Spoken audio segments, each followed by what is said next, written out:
Hi everyone, welcome to another episode of The Cheeky Natives. As usual, we've got an amazing guest on today's show. She is actually one of our favorite guests. Don't tell the other guests we said that.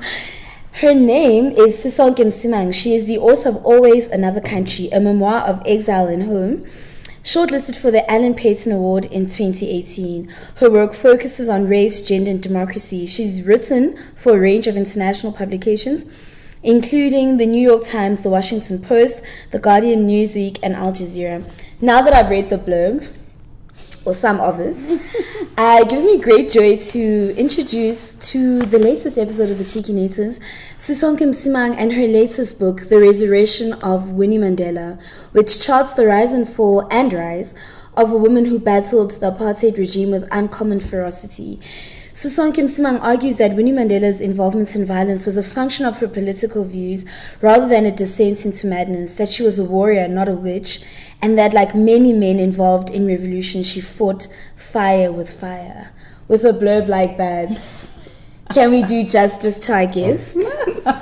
Welcome, Sisonke Msimang. Yes, Alan Paton. Welcome home. Thank you. Thanks, guys. How are you doing? I'm good. I am very good, and I'm very excited because I've talked about this book outside South Africa, but there's nothing like talking about it at home, particularly because I wrote it for South Africans. So, you know, the other thing was extra. I was like, oh, okay, but this was really my objective.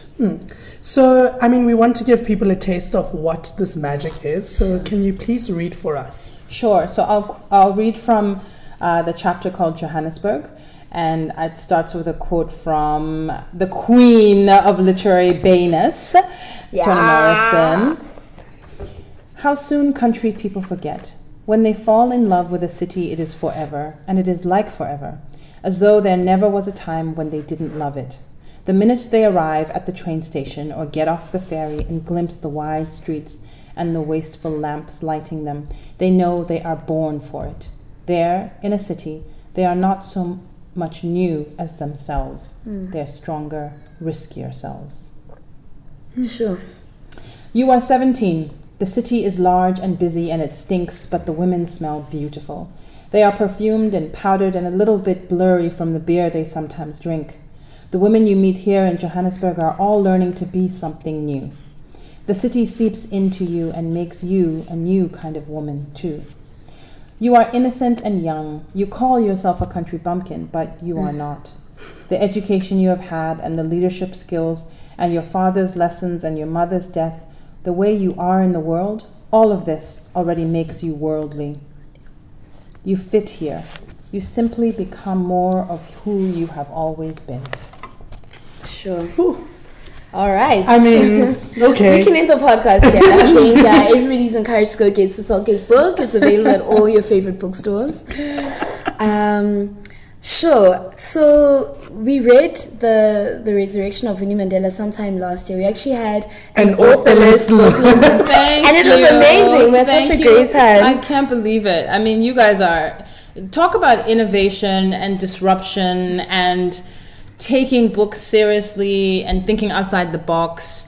And I'm not just saying that because I'm on the podcast. I genuinely talk about you guys all the time as an example of all those things. Thank you very much. Thank you. I mean, to start with the big question, right? The title of the book is The Resurrection of Winnie Mandela.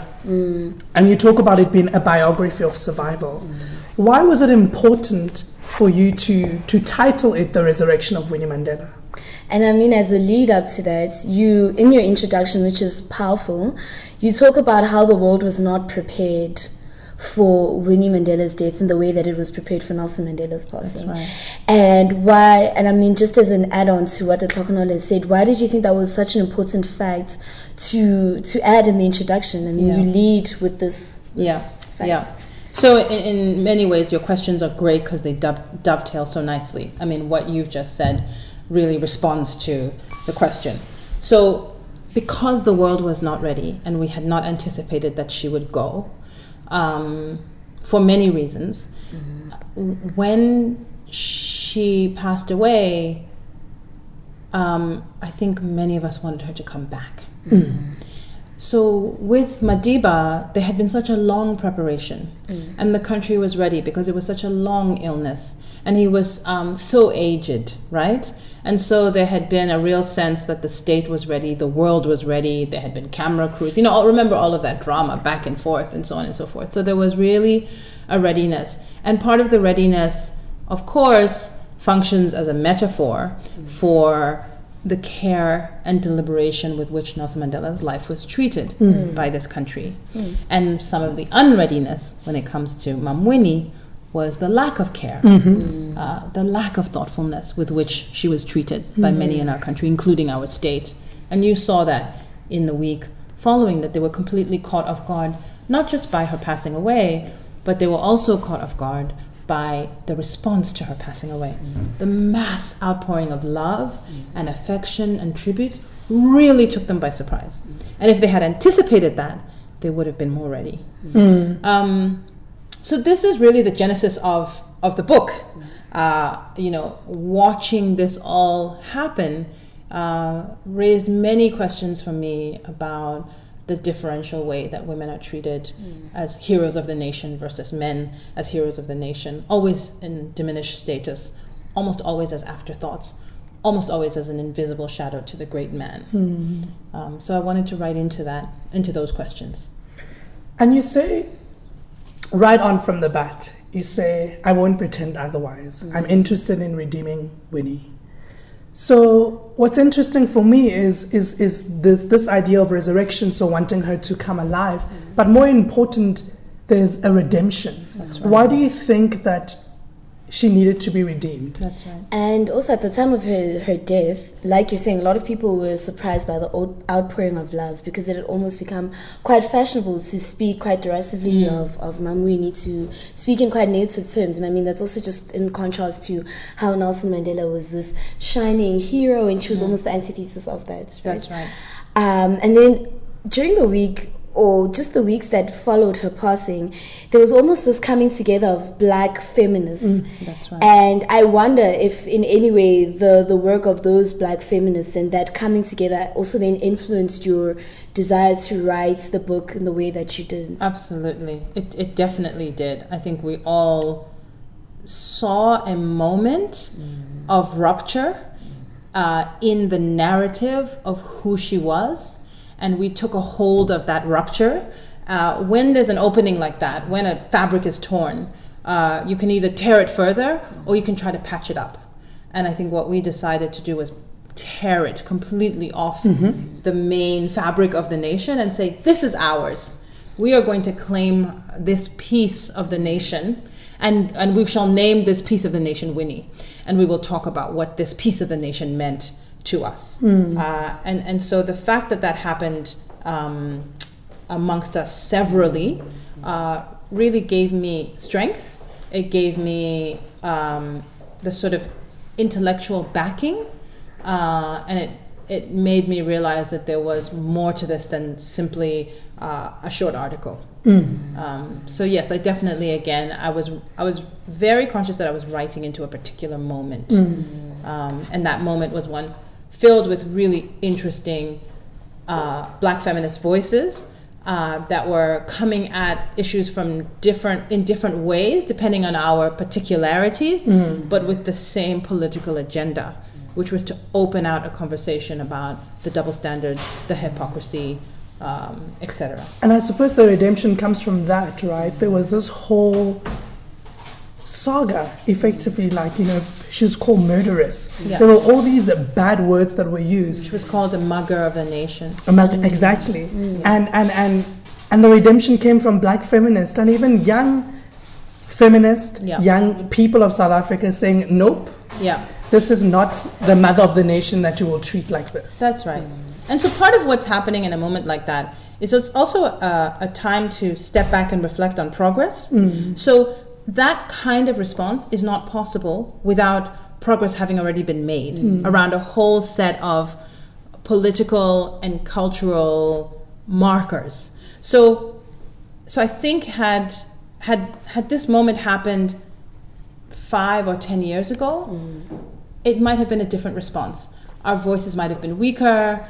We might not have had as cogent a set of arguments as those who were visibly talking, but also the mass support from young women on the ground. For me, that was very interesting because it spoke to how much the elite had misjudged how much support she had. So you wrote this book in a very interesting way for a number of reasons. The book is interesting firstly because, like Tlokonolo said, you called it a biography of survival. So if you were, for example, looking for an in-depth biography on Umam Winnie, this book was not it. This is not it.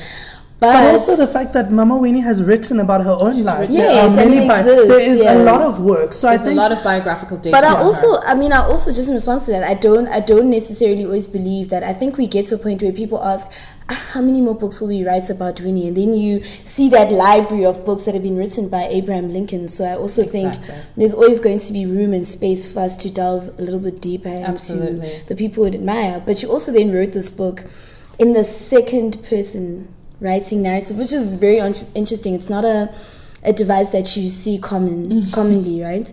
And particularly for a biographical type of work. Right. So you wrote to her, but also wrote about her. So we're really right. interested in why you decided to write it in second person. There's an intimacy involved in the second person that is not possible when you step back and do the objective biographer thing. And I didn't want to pretend that. One, because as you've just so eloquently stated, it's not really a biography. This is I specifically called it a biography of survival. And so her life provides us an opportunity to think about a whole set of questions. But to do justice to her life in an annotated, footnoted, in-depth way is a different project. And that's not the project that I was interested in. So I wrote it in the second person because I wanted an intimacy. I also wanted to be able to address her in a way that she had so seldom been addressed in the public domain. People spoke about her, they shouted at her, they insulted her, but they rarely actually addressed her. And so I wanted to take that seriously. And I really enjoyed that. I particularly also enjoyed the way you played with history. Because I think when we think about history, we think about it as factual. And not to say that it isn't factual, but there was a way in which you did it. You made it playful. Like I wanted to be in Bizana, in the frontier, in the capital. I wanted to be there because I'm like, oh my gosh, this is so exciting. Why was that so important for you? And also, just as a comment to that, I think part of why it's so important that we write and that we sort of take ownership of moments in history that feel very intimate to us is that it allows us some sort of agency over the ways in which those stories get told. I think part of the reason why this book was so important was because the narrative around Winnie for Mam Winnie for the longest time had been controlled by people who really had no intimate knowledge or intimate stake in how the politics of her life played out, so and didn't care about her and was so unbothered as well. So we're okay with calling her the MAGA of the nation. Really? Yeah. Like, where is the depth? That's right. So it's a very small book, but it's a very ambitious book. Yes. Because I wanted it to operate on multiple levels and in many registers. So the history is the one that you've just touched on, and that became apparent to me as I began to do the research. Because, as I say, I didn't want to do a straight biography. I wanted to use her life as a thread that tied together a lot of questions that we have about why South Africa is the way it is today. And if you want to understand why South Africa is the way it is today, you cannot simply look at the 50-year period of apartheid from 1948 to 1994. That doesn't work. You have to understand colonization, you have to understand settlement, you have to understand the idea of terra nullius, the notion that this land was empty, which is contradicted by so much archival evidence by white people themselves who love to take notes. And their notes contradict their story. And their notes, ahistorical. that's right, and their notes are their notes demonstrate that there were many, many black people living settled. And because they continue to return to this founding myth, I thought that it's an important way to deal with that question as we deal with Mam Winnie, because she comes from a place where the Kafir wars were fought, where these tensions, where these lies were initially told. So again, this is part of why I'm always so interested in nonfiction, because it gives us so much to work with. And so the decision to look at Winnie Mandela's life, I never would have thought that it would then lead me down this path of understanding how important it is to talk about the broader history of this country. It also became apparent to me as I talked to people and as I did the research that we don't know our history beyond a very superficial level. And I'm always interested in writing in a way that opens out our history and our histories in more accessible language. And so I set myself a kind of literary challenge, which was to tell history, to talk about King Hintsa, to talk about that history of resistance in a story-like fashion, so that people might become interested and then go and seek out more history themselves. Definitely. Speaking of the multiple layers to black women, particularly black women that we admire, I thought it was very interesting that there was this contrast between her life as Winnie Mandela and as Winnie Mandela, right? And the distinction that then exists between those two identities, particularly because we've spoken about erasure before, and the ways in which almost having a powerful husband seems to erase the woman that they're married to of their own identities. Right. So it seems like your life really began when you became Michelle Obama, for example, and that you had no preceding achievements, you had no preceding history. There was really no life prior to the entrance of this person in your life. That's right. And I wanted to know what you hoped to achieve with the contrast between her life as Winnie Mandela and as Winnie Madikizela Mandela. Yeah. And why also, I suppose, concomitant to that, you chose to, in the book, address her as Winnie Mandela and not Winnie Madikizela Mandela. Yeah. She fought very hard in her life, and that name became her. And so I wanted to honor that. And for those who tried to strip her of that royalty, in a sense, that and she, so I thought it's fine to give her that she will always be that person. And in the height of her power, and when she was most fierce and ferocious and publicly recognizable, that's who she was. And so in some ways, part of me wanted to keep that top of mind, but not in any way to erase the other parts of who she was. And in fact, this idea of it was very important to me when I told the love story between the two of them, to challenge this other myth that we often hear, which was that Madiba shaped her politics. You hear it all the time. And yet when you look at the archive and when you read about her life and when you think about what she was interested in, debating, how intelligent she was, how as soon as she gets to Johannesburg, before she meets him, she surrounds herself with these powerful women who are involved in the trade union movement, who are learning as much as they can about workers' struggles and about people's struggles. They have reading circles. This has nothing to do with Nelson Mandela. And I wanted it to be clear, because very often part of what patriarchy likes to do is to create this idea that women are chosen. That what we do is sit in a corner on the edge of the dance floor waiting for the men to come, and then we stand when this one chooses us.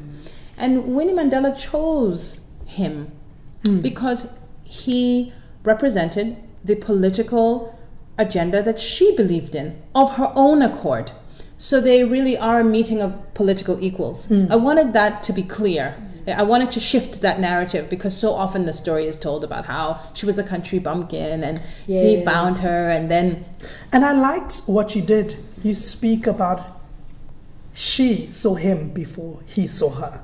So she had already made that decision of this is the ideal that I want. Right? And then later, when you read Part of My Soul, she says, oh, yeah, he doesn't even know. To this day, as I'm writing this, he has no idea that I saw him first. Right? So subversive. So that there's this undercurrent of subversion always with Mam Winnie. She's always fully aware of what's happening, and she's making a determination about how she's going to play a particular situation. Also remember that Madiba divorces his first wife because they're not a political match. So he's looking for an equal. And part of why it was important to set that ground is to say that these two built one another. That they deserved one another. And so that if you want to love Nelson Mandela and you want to hate Winnie Mandela, I'm trying to make it very hard for you to do that, because these are people who chose one another and they were the same. It's also, it feels like a reclamation of her identity, right? Because, I mean, we don't often hear about her early politics, so you don't often hear about what happened when she came to Joburg. Or her intellectual vigor. People just assume that, she came here and met Nelson Mandela, cool, great. And that's it. And, and then became this wife to this person who's amazing, but not that there was a personal life that preceded that, and I mean, it also just speaks this idea of the dutiful wife, exactly, who stayed and waited for her husband. And that's often the story that I think gets played for a lot of women who are married to what have now become considered stalwarts of the struggle, that you were dutiful wives who stayed and waited meekly while your husbands were in prison and did all the work.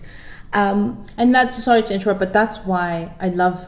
So for me, it's these little details. This is the thing about writing about someone's life. It's these small details that seem not to matter, but matter greatly. So a great illustration of that is when he's in prison. I don't remember now which trial it was that he was facing. He may have already been locked up on Robben Island, and the police come and they raid the house, and she's reading Trotsky. So that upends any idea that you might have that this is just some meek woman who doesn't know anything and is not interested in the political world of ideas. On her own, in her house, at 4 o'clock in the morning, she's reading Trotsky, right? This gives you a sense of the person that we're talking about. Yeah. I think also in the earlier question about your decision to write about Winnie Mandela, also writing about Winnie Madikizela Mandela, there's an interesting thing that you do in the book where you write in certain instances about Winnie, and then in other instances you write about Ma Winnie. And I wanted to know why that was important for you, because I read it and I got it, but I think a lot of people may think that is an inconsistency in reference, and I think it was intentional, but I don't know. Yeah, it was intentional. One, just as a literary device, I think there's a monotony to reading the same name over and over again. So I think it's nice to mix it up. But also, it was part of establishing both an intimacy. There are moments when I want to address her by her first name because I want to speak to her as a woman. Woman to woman. Woman to woman as equals. And then there are moments, and those are moments often of accountability. Yes. Or there are moments where I'm like, I get you. I understand this, right? And then there are moments when I want to speak to her as Mam Winnie because I want to respect her. And I don't want the reader to ever lose sight of my subjectivity, that I am a Black woman speaking to and writing for and about a Black woman who has meant a lot to us historically, and so humbling myself is important. And so having Mam Winnie is a humbling. And often the biographer assumes a position of authority. Yes. And part of what feminism teaches us is that those kind of hierarchies are actually bullshit. And so to burst the hierarchies, then you play around with naming, and then you also choose to refer to someone in a way that shows them the respect that you would traditionally if she were in front of us. The idea of accountability comes through in later parts of the book, and I think it also then leads to a very serious but very necessary conversation around forgiveness and the TRC. And I mean, I think my favorite parts of the book is just when Sisonke goes to town. And then I'm like, There she is. I think that the people on my WhatsApp who may not be that way inclined were feeling dragged. I was like, preach. I was like writing whole paragraphs. I'm like, Sisonke ain't never lied. She ain't never lied. But I think that the issue of accountability is a particularly interesting one for Winnie, because a lot of what happened at the TRC and this notion of, this kumbaya forgiveness that was a blanket forgiveness to some but not others, then didn't extend to her. But there's also the question of what it means for the victims of some of the things that led to that, So when you think of Stompie's family, right, and their quest for answers, and how that just never came through, and how there was not even a sense of remorse, even if you may not have been directly involved. I mean, like you're saying, she was always a woman who knew what was happening. That's right. And to just completely plead like ignorance and to then just remove yourself from the equation. Lolo Sono's family for me is the one where you really, Lolo Sono's mother, in terms of accountability, she's the one who looks Mam Winnie in the eye and says, this is not okay. And in many ways, that's what the TRC process was supposed to do. It was supposed to force a really tough conversation with people who had been victimized and to be able to hold their perpetrators to account. That's the society we want. So it was very important to include that and to not shy away from that. It was also very important to step back and look at the TRC process in context and to also talk about the way those questions weren't asked of many other people. So she was... And the time, because you make this distinction to be there are certain people who just went there for one day, but her testimony spanned over 9 days. And it also felt very, very deliberate. It made you think of the standards to which we hold certain people in society. It was very personal. It was very, very personal. So it's very personal because there's some legitimate reasons why it was personal. One of the legitimate reasons it's personal is because the expectations on her were so very high. Yes. She had done so much and had been such a beacon. And so that's a high place from which to fall. So I get that. It's also the case that she was a woman for whom acts of violence are always so much harder to stomach than men. It's also the case that the moment at which she begins to spin out of control is a moment when the entire African National Congress is spinning out of control and is moving towards a ferocious embrace of all sorts of vigilante violence as part of a campaign of ungovernability. But somehow we pull Winnie Mandela out of that and single her statements and her actions out. When we know townships were burning, we know that there was massive jackrolling, that there were so much necklacing, and that often the orders for those things to happen did come from people who were very senior in the movement. But for some reason, there's only one name that we can ever associate with those acts, when we know those acts were taking place all over the country, especially in KZN. So the specificity, the fact that we emerge from history with only one name carrying the burden for these acts, seemed to me something that we needed to focus on. I couldn't write this book without focusing on that, which is not a way to rationalize or absolve her, but it is a way to say we need to put this conversation into context. I think it's so interesting that you're saying it's not a conversation to absolve her, because the other side of the coin of this reclamation of Mamini's identity has also been almost a deification. That's right. Which is also, and you sort of allude to it in the book, why you're particularly concerned about this deification of Mamini, not to take away from any of her amazing work, but you delve almost quite deeply into why you're concerned about us now making her this deity as a response to some of the criticisms about, some of them valid, some of them obviously just rooted in misogyny, of her identity. And I think if you could just speak a little bit about...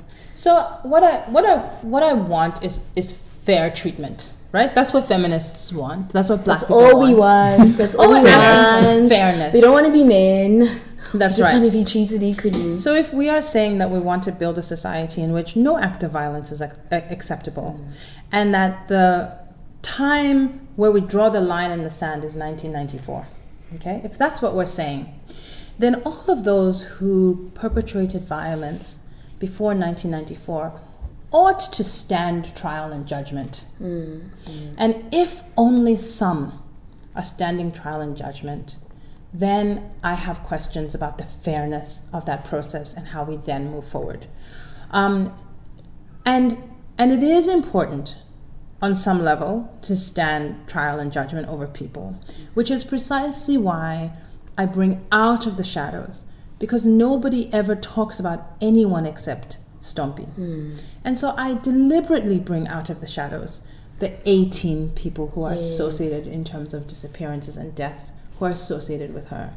This is not a figure or statistic or metric that anyone talks about publicly. And I deliberately put it into the public domain as an act of accountability. And you say it's in the archives, so it's not like it's secret. there. It's literally there for the public to see. And part of why I say that is because I do want young people who are claiming her to know the full story.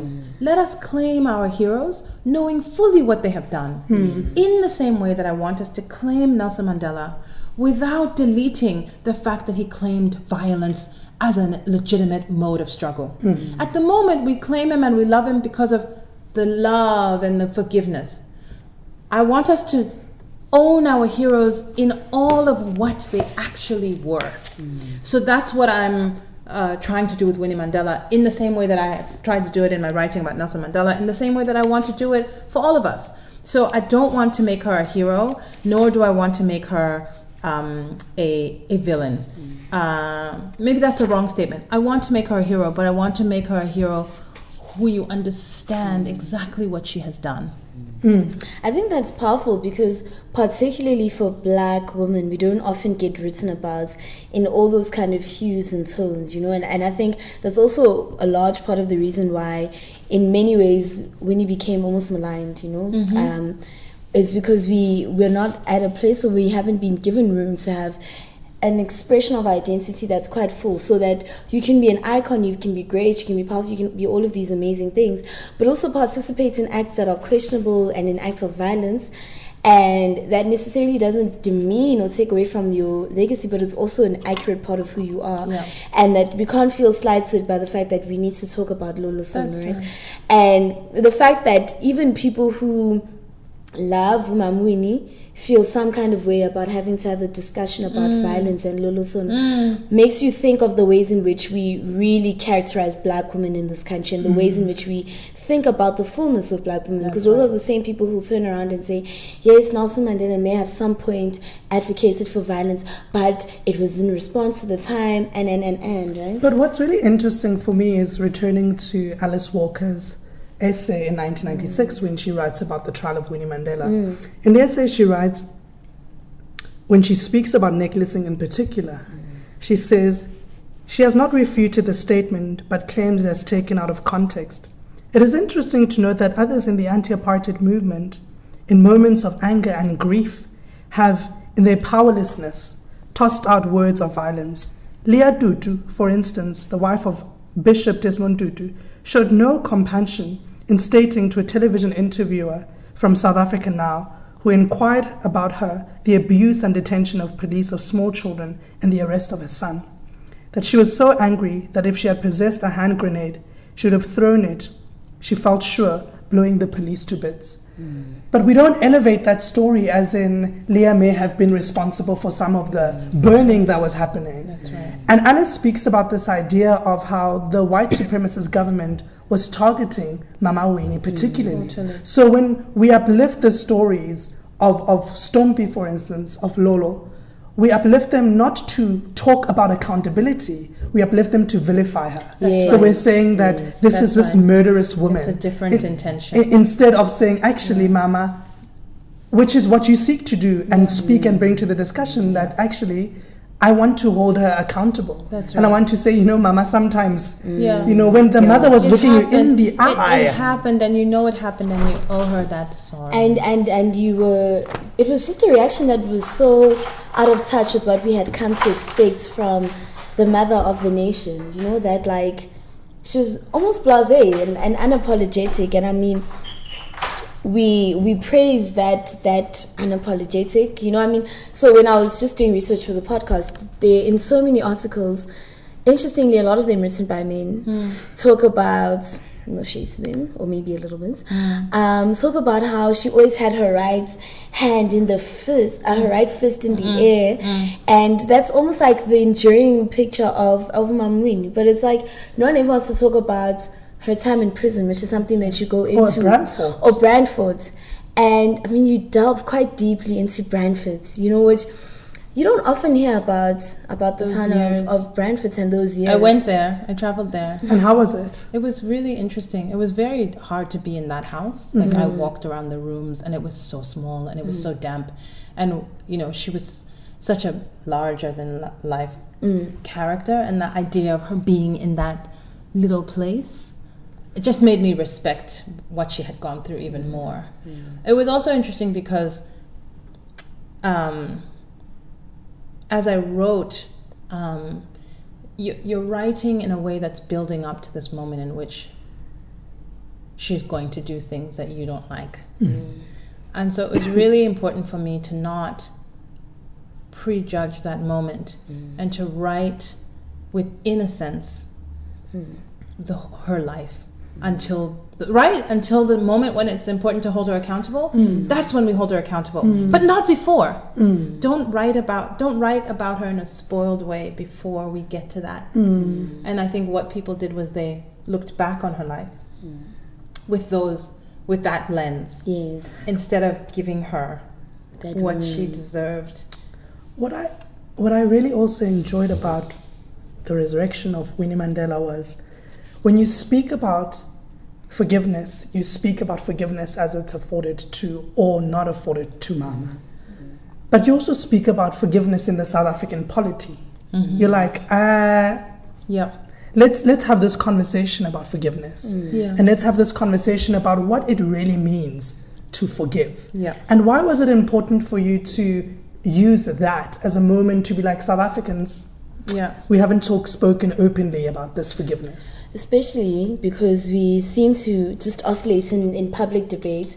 We're either kumbaya, we all love each other, South Africa for everyone, or we're very angry and we're very dismissive of the TRC process, which, flawed as it was, had tried to do something which was quite monumental at the time for what it was doing. And anywhere you go in the world, people will be like, at least you had the TRC. That's right. Of course, there was some kind of acknowledgement, as flawed and as problematic as it was, that the state in which we're in was abnormal. So I mean, you've got, like Tlhokomelo was saying, there's a commentary on forgiveness, but I think for me, just the addendum to the question would be, what would you think that the ideal forgiveness then would have looked like, as it applies to people who potentially have a contested legacy, like Mamwini? So the further we get away from this, our moment of independence, as it were, the further we get away from 1994, the more apparent it is to me that our story of reconciliation centered whiteness. And that's for understandable reasons. But what it means is that today we don't have to continue to insist on that narrative. And we also are able to think about what its implications are. And Mamwini is a classic example of what the implications are of centering whiteness in the forgiveness narrative.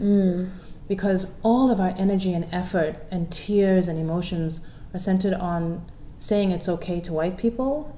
And then what do we do with black people who did things that were wrong? We have no mechanism for that. And yet that was very much of part of what happens, right? Because a racist system implicates black people who are used to, this is Jacob Dlamini's work, so there's a whole range of questions that black people must answer between themselves. And so once again, she's a vehicle to ask a larger question about what does national unity look like? Mm. And instead of national unity, South Africans talk about reconciliation. Mm. And reconciliation is black-white.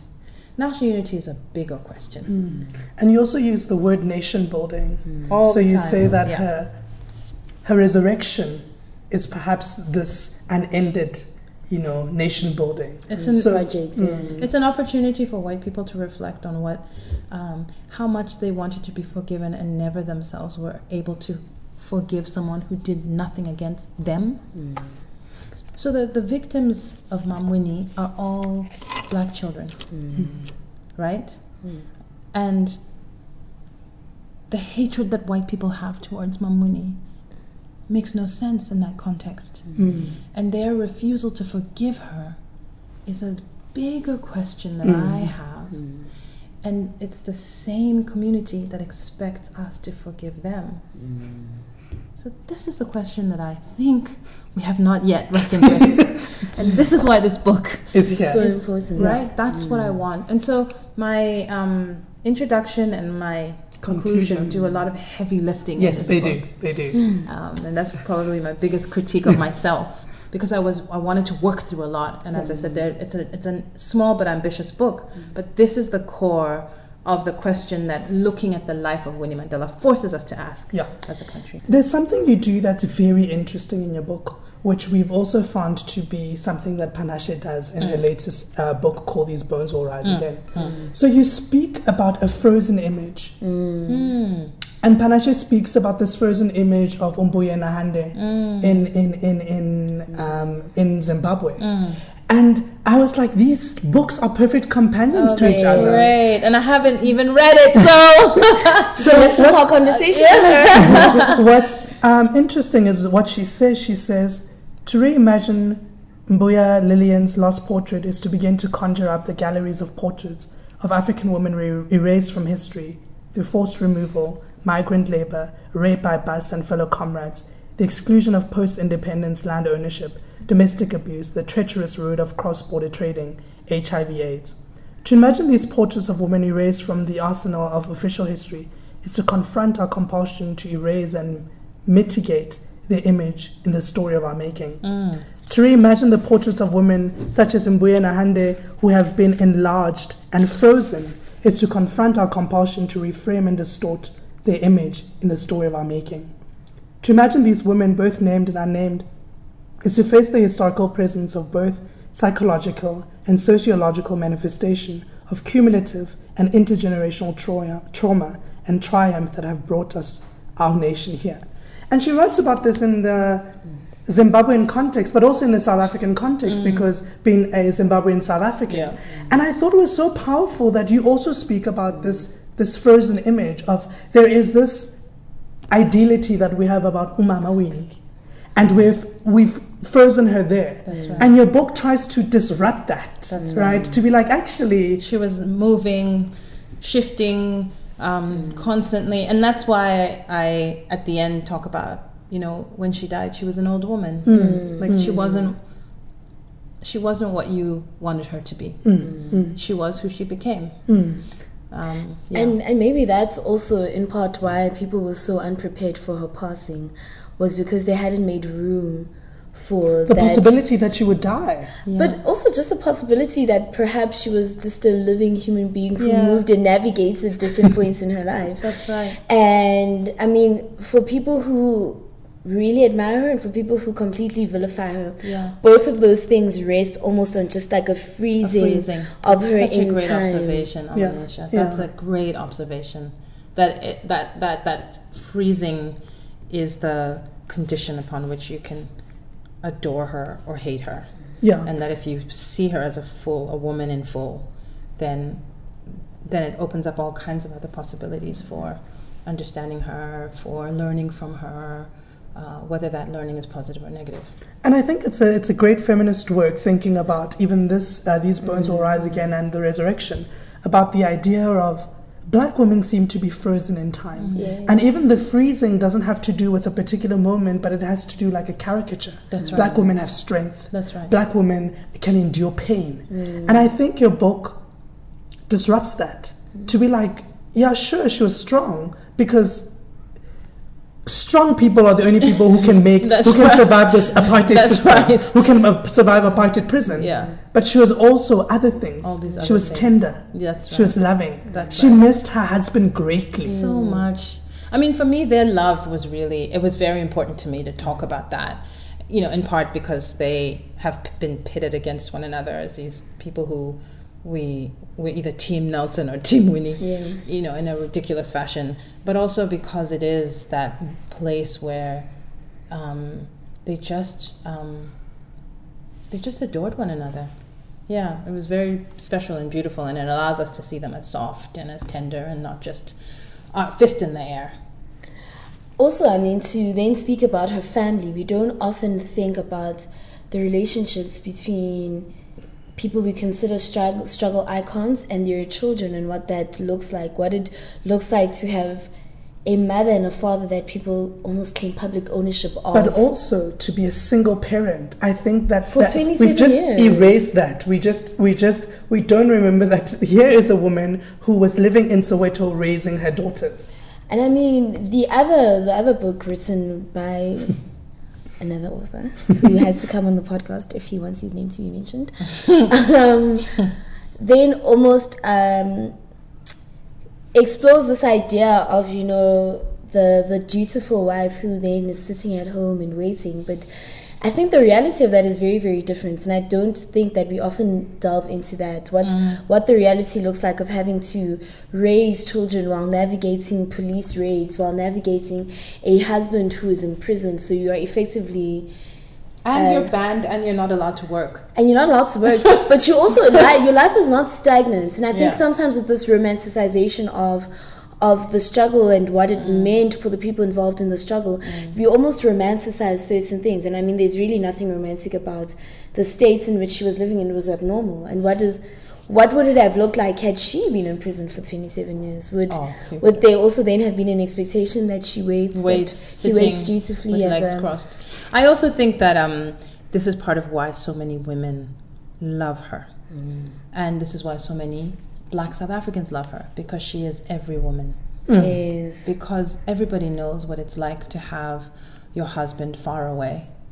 And so for Madiba, it's Robben Island, but for so many black men, it was the mines. Yes. Everybody knows what it feels like to be a single mother. Yes. Everybody also knows what it's like to have to send your children away, as Mam Winnie had to do, to send those kids to Swaziland because they were being harassed so much. So many black women know what it means to have to visit your children, not live with them. So it's a life of constant fragmentation and separation, which is precisely the premise of apartheid, that we will fragment and break up black families. And that's the very project. That's the project. And she embodies that project, and everyone understands what it feels like to be her.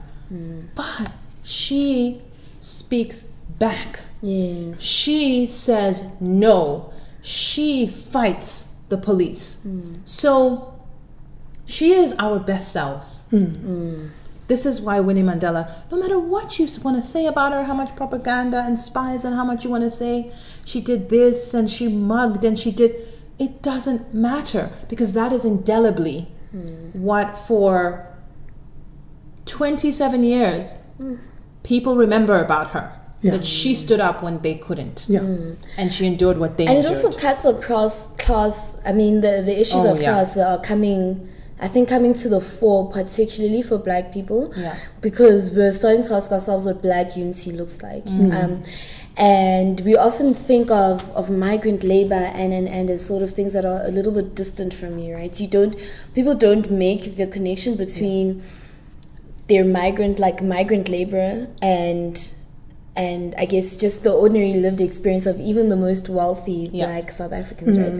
And I mean, here was Winnie really just being an example, like you're saying, of that, so then you start to think of what that means for your domestic worker who also visits her children, and what that means in the greater scheme of things to have children who may not have the resources to, for example, be sent to some of the best schools in Swaziland. Right?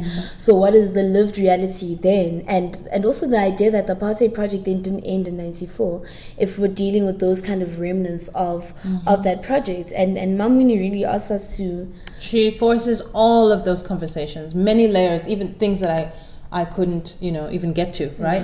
Absolutely. This is why she is, she presents herself as this figure who, she's like a palette. Yes. And you choose which colors you're going to focus on, but they're all there. And she's vulnerable. She's human. She's vulnerable in ways that we're not accustomed to seeing Black women be vulnerable, right? This is part of, when you talked about family, this is also part of why I really wanted to focus on the relationship she had with her father. Yes. Again, because we think about the struggle heroes, but we don't think about them. Coming from a family, From a place. someone. They just descend No, into that's true. brokenness. That's true. There is an essay you wrote, short, in the scurry. Yeah. In the scurry. Yeah. And you say, Africa is what I decide it will be. My Africa is full of queers and women. It is crowded with misfits and big mouths, and all the people in my Africa are irregular. My Africa is full of everything the big men fear. And I think, in a way, this is it. Yes. This is the resurrection of Winnie. It's like, it is full of queers and full of women, right? And in particular, women who were belligerent, And who trouble. Yeah.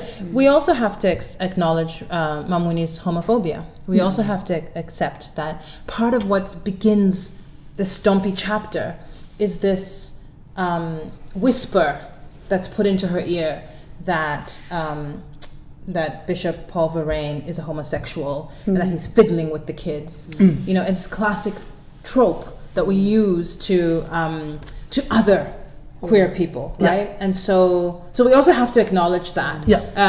It's a part I didn't give enough space. And I had to make all these choices.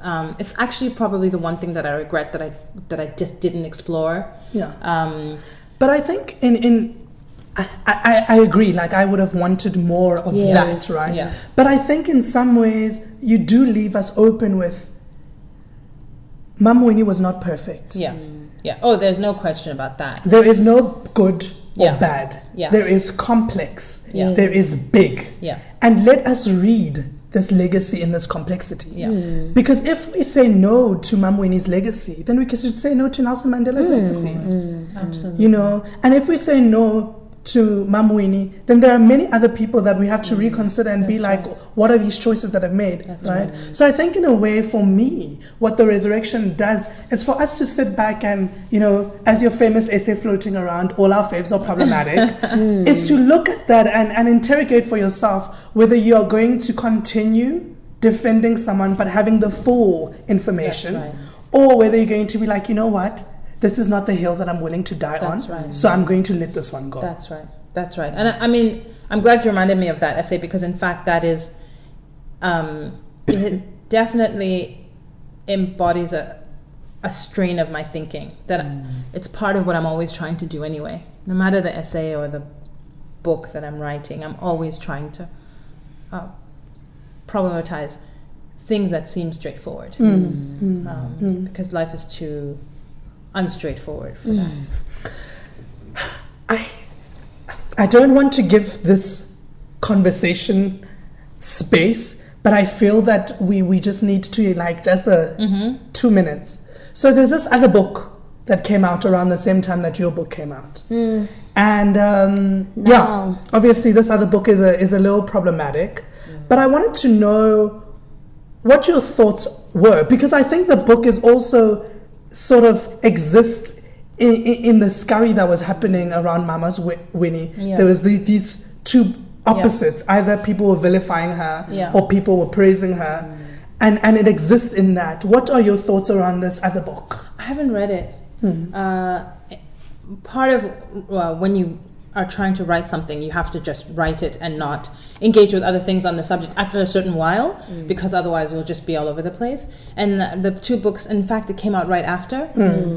And so I have to be honest, I haven't read it. I had a really fascinating interaction with the author after, which is probably another conversation for another day. But I will say that they're seeking to do different things. So they occupy different terrain, and they're a great example. Both books are an excellent example of how much space there is to discuss so many things about Mam Winnie. That book took a trajectory that I would never personally take, because it seeks to dig into and understand further the particular crimes and in relation to Dr. Ashfat. This is my understanding. And the premise of my book, because it's not a biography and does not pretend to be some investigative journalism, the premise of my book is about understanding the meaning of her. Yes. So what I fear will happen is that, you know, people will dig and new information will come to light, and this will come, and people will use that as an excuse to further vilify or to further undermine her, or to say, you see, you were wrong and she never did these things. And for me, that is completely inconsequential. The actual acts are completely inconsequential because we've dealt with that. And so my argument holds, regardless of what new evidence or old evidence is unearthed. I'm talking about her meaning and the meaning of this conversation about reconciliation, the centering of whiteness, and the larger project of building national unity. That doesn't change. And so I hope as new stuff comes up, people don't just go, oh, well, Sisonke was defending her. Well, actually, my defense stands, just as my troubling of certain waters stands, regardless. It's independent of that. But thank you so much for this fantastic conversation. I think Alma and I always enjoy talking to you. Always. I think one of the things is because you're so thoughtful. I feel that even when I read your book, I see the decisions that you made and where they're coming from. Like, you spent a lot of time thinking about, okay, is this going to go in? Is this not going to go in? And I really appreciate that. I really appreciate that about your writing, that you're thoughtful. Thank you. And there's a great respect for the audience. So even in reading your book, there were things that I didn't know that I went back to do research on. I mean, just parts, like, as an indictment maybe of the history that we get taught, there wasn't much knowledge that I'd had, for example, about the cafe walls. So, and I'm so glad to post hear reading that, I went back and I was like, this is very interesting. Let me read about King and so let me go and find out, right? And I mean, part of that is also just taking agency for ourselves, right? We can continue to lament the fact that we haven't been taught enough of our history, or we can use moments like these as teachable moments and then go and just do the research and do the work that's necessary. I mean, now you realize that there were other feminist women who informed Winnie's politics long before she had encountered Nelson Mandela. And what does that look like for your framing of what you think the struggle may have been, right? And then how do we then begin the work of undoing the erasure of all of these women who have done enormous work? I mean, God, the fact that there are not enough books on, like, Sophia Brandt, for example, is an indictment. So you read the book, and I'm really hoping that there are going to be a whole bunch of young black feminists who read this kind of work and are then inspired to do the work of resurrecting some of our other struggles, stalwarts, in ways that really honor their legacies in the full completeness. I don't think that anyone except, and I said this even at the launch, I don't think that anyone except a black feminist woman could have written this book. Oh, thank you. Just because of the way in which the gaze in which was used to write this book and the lens that was used to write it was so important, because it gave room for the fullness of who she was. So we can hold you in love, but we can hold you in accountability. That's right. And that's not something that often that's not a grace that's often extended to black women. We are either holding you in love and you're this pedestal, and the minute you fall, then that's it. You are now erased. I mean, there were points in Mam Winnie's life where it seemed like she had never ever been associated with the ANC. That's right. You know, she was treated almost like a leper. A pariah. Yeah. There is something that Alice Walker says in her essay, which you also, in not so many ways, but in so many ways, say. When you speak about the divorcing, the ending of the marriage, you don't focus on what other people like to focus on, you know, the irreconcilable differences. Yeah. But you speak about the fact that Mama Winnie and Nelson were both committed to the cause. They were both committed to politics. That's right. And Mama Winnie was committed to the cause. And in some ways, these two causes do not align. That's right. And Alice Walker says in her essay, she says that they suspected correctly, I believe, that she's far more radical than her husband and has a longer and fuller memory of wrongs. That's right. And she keeps track. Yeah. And that's what you were saying. You were like, She's like, Yeah. we know what these people have done to That's us. She's like, hold up now. Hold a minute. And they represent two really valid and important streams of thinking within the struggle. And again, what happens with history is we subsume everything into one thing. And we look back with this nostalgic, wonderful gaze that everything was peaceful and everyone all got along and there weren't real tensions.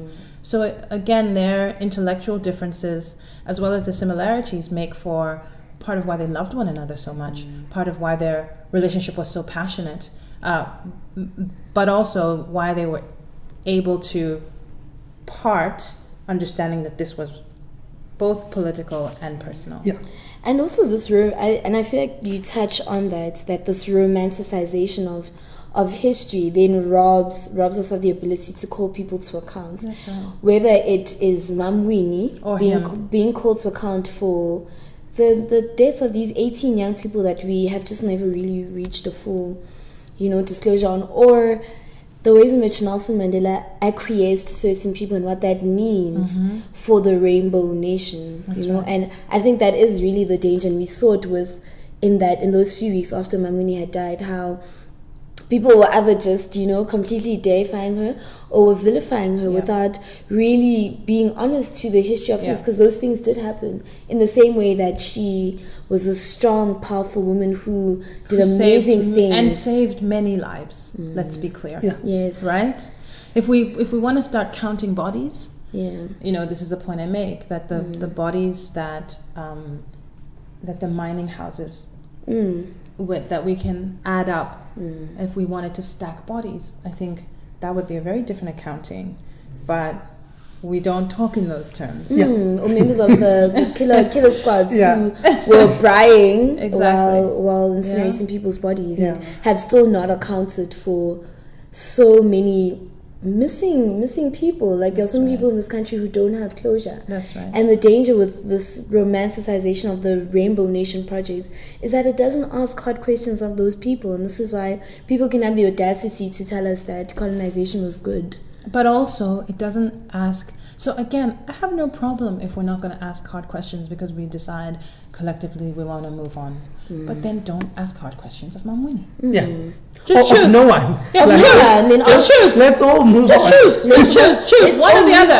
on. But don't one or the other. But don't then have a double standard. This is my fundamental Problem. I'm not questioning your Rainbow Nation. I'm like, if we want to go rainbow, let's do full rainbow, but then let's do it. Yeah. And don't have a different set of rules when it comes to women who are troublesome. Yes, because that not doing it for me, I think, has led to so much of the questions that exist and that continue to exist, and why we're still having issues with penny sparrows, right? And people seem shocked. They're like, "Oh my God, really? Like, people do that?" But it's also because you've been allowed room to just divorce yourselves from. Colini. Like, we can name all the dirt of the South Africa. Oh, that's my next project. So this is the favorite part of the podcast. What are you gonna give me? We're gonna give you land. We're gonna give you land. I'm glad I get some.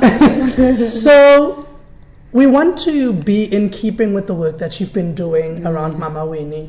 We want to take you to her home province, because so that you can commune with the spirits in that province, so that you can get that signal clearly, Mama's going to give you that signal, So Oh, we didn't even talk about Julius Malema. Anyway. so I hope you write a book. So we want you to be able to look into the vast earthing, Of the ocean. of the ocean. As you continue your work, because there's more work to be done, right? So we want to give you land in Kanubi. Oh, wow. Yes. You deserve land in Kanubi. Thank you. Yes. Previews. What? And we know, we have no doubt that the next project you're going to do is going to take us deeper and deeper into this nation building project that we're trying to do. So thank you, Sisonke, Thank for you. writing The Resurrection of Winnie. such But a also thank you for necessary book. always availing yourself to speak to us as the Cheeky Natives. My absolute pleasure. You guys are always just so thoughtful yourselves, and you do your research. So thank you. Yay. Until next time, bye.